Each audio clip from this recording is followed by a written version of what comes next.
All right, I'm here to introduce Dr. Chris Tucker, CEO of GeoRobotix. Welcome to Synspective booth. Thank you, and I'm here with Kumar, super cool guy. Awesome. So the first question is, how do you look at this space industry with multiple modalities, multiple sensors, especially focusing on customer missions? What should we all be doing together?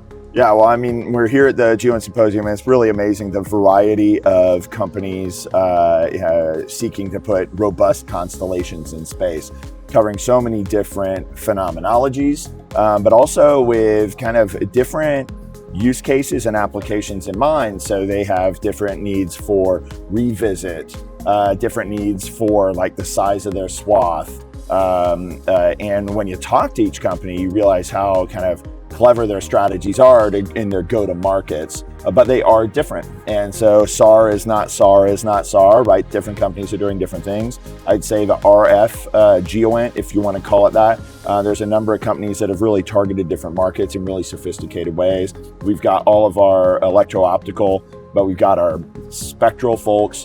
So I think it's really coming together. You know, I'd say SAR is kind of 10 years deep into this SAR revolution in space. Right. And I think it's only gotten started. I think there's now a level of sophistication in the customer set where 10 years ago it was like, can you explain SAR to me? And now they have their use cases, and now they really demand better coverage, better revisit, and they're worried about those cracks in the seams between constellations because that's where the bad guys are. That's where the crime is. That's where the lost money is in your economy. So I think there's a lot of really interesting things going on in the industry. Very cool. In terms of bringing all these sensors together to answer a customer mission, APIs are needed. So what is GeoRobotix doing so that you can make all these things work together? Yeah, well, we are API guys.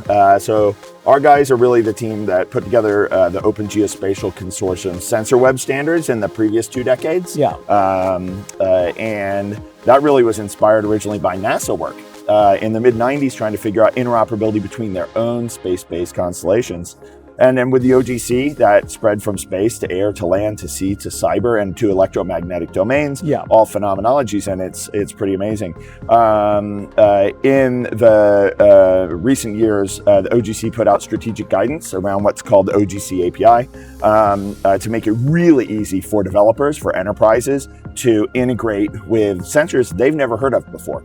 Where the OGC API connected systems allows you to self-describe your systems to the world in such a way that a user or another system can automatically discover it and automatically bind to it dynamically. So that's what we do as a company. We built a thing called OpenSensorHub that is our gift to the world to make the world a better place. It's open source. But then people really that want to go into operations want a resilient, high availability infrastructure, and that's what GeoRobotix does as an open core SaaS company. So there's going to be some more interesting things coming out towards the end of this year that open it up and democratize it a bit more. Yeah. Mostly we've been in kind of the B2B and the enterprise space. Wow, awesome.